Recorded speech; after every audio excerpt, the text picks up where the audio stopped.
یہاں پر وہ ان کے جھگڑے اور فساد کی وجہ بیان کرتا ہے جو ان میں پائی جاتی ہے، اور اس کی وجہ ان کو بیان کرتا ہے کہ کلیسیا کے اندر خادموں پر ایمانداروں کے درمیان جنگ و جدل اور تفرقہ بازی کا مسئلہ چل رہا ہے۔ پہلے باب کی 10ویں آیت سے 17ویں آیت کا مطالعہ کر کے دیکھیں،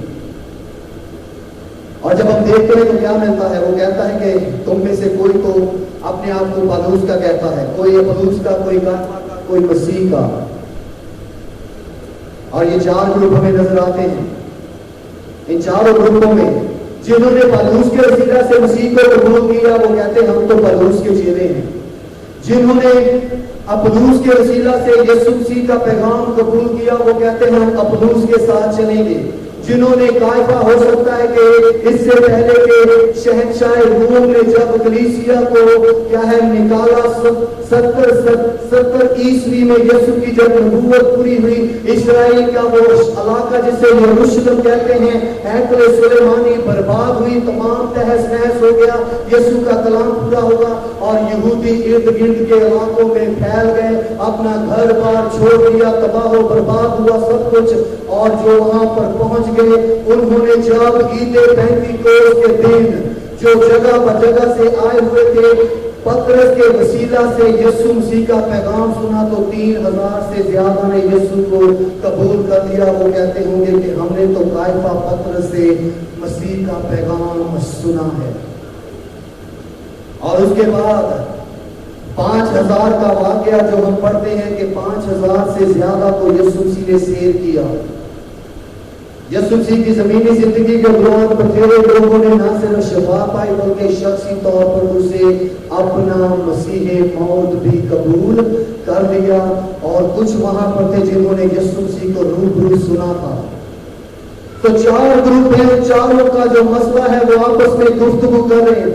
میں تم سے زیادہ افضل ہوں کیونکہ میں نے پالوس رسول سے سنا ہے۔ اپولوس تو صرف ایک عام سا بندہ ہے، اور اپولوس کے ماننے والے پترس کو کہتے ہوں گے کہ پترس کا وہ ہم پترس کے ماننے والے ہیں، وہ تو ہزاروں کو کلام سناتا ہے، اور پترس کا جنہوں نے کلام سنا ہوگا وہ پالوس کو کہتے ہوں گے وہ تو کہما دوزی کا کام کرتا ہے، اسے چھوڑو۔ اور سب کے اوپر ہم نہ تیری سنیں گے، نہ کیفا کی سنیں گے، نہ اپولوس کی سنیں گے۔ ان کے ذہن میں چلا تھا ہم نے تو خود بذات یسوع سے سنا ہے، اور اس کے باعث تفرقہ بڑھ گیا۔ ان میں لڑائی جھگڑا چل رہا ہے، ان میں کیا ہے جی تفرقہ ہے، اور اسی لیے ہمیں یہاں پر ذکر ملتا ہے کہ خادموں کے اوپر جیسے آج بہت دفعہ آپ اس کے گواہ ہیں، جو آپ سے خدا کا کلام سنتے ہیں، سیکھتے ہیں، جو بھیڑیں خدا نے آپ کو دی ہے، اگر وہ کسی اور سے سنیں گے ان کو وہ روحانی تازگی نہیں ملے گی تو وہ کہیں گے کہ جی ہمارا پاسبان ہے جس سے ہمیں برکت ملتی ہے، تاجے کو سنیا تھا وہ مزہ نہیں آیا۔ تو کیا ہوگا؟ جو آپ کے مقرر کیے گئے خدا کی طرف سے بھیڑوں کا حل بھیڑیں آپ کو دی گئی ہیں، وہ اپنی جگہ پر خدا کی تعریف کر رہے ہیں، لیکن سننے والا اس پر کیا کر رہا ہے جی اپنا ہی ہدف نکال رہا ہے، اور لڑائی شروع ہو گئی۔ تہاڈا پاس میں بہت روح نہیں ہے، ساڈے پاس تو سن کے دیکھو۔ ایسا ہوتا ہے بہت دفعہ ہم کرتے ہیں، تہاڈے پاس کا وہ کس نے ہوتا ہے؟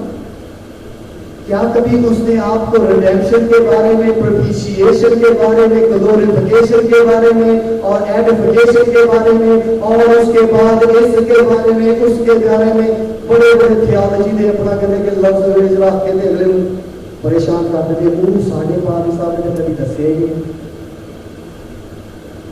یہ بات ان میں چل رہی تھی۔ وہ ایک دوسرے کے اوپر کیا کر رہے تھے؟ انگلیاں اٹھا رہے تھے۔ پیغام سب کا ایک ہی تھا کہ یسوع مسیح تمہارے لیے ہوا، لیکن اس بات نے کیا کر دیا؟ ان میں تفرقہ ڈال دیا۔ اس لیے مسیح کا بندہ پالوس رسول 13ویں آیت میں کیا کہتا ہے؟ کیا مسیح بٹ گیا؟ نہیں۔ کیا پالوس تمہاری خاطر مصلوب ہوا؟ دوسرا سوال، کیا تم نے پالوس کے نام پر بپتسمہ لیا؟ پالوس کہتا ہے خدا کا شکر کرتا ہوں کہ میں نے کرسپس اور گیوس کے سوا کسی کو کیا ہے جی بپتسمہ نہیں دیا، تاکہ کوئی یہ نہ کہے کہ تم نے میرے نام پر بپتسمہ لیا۔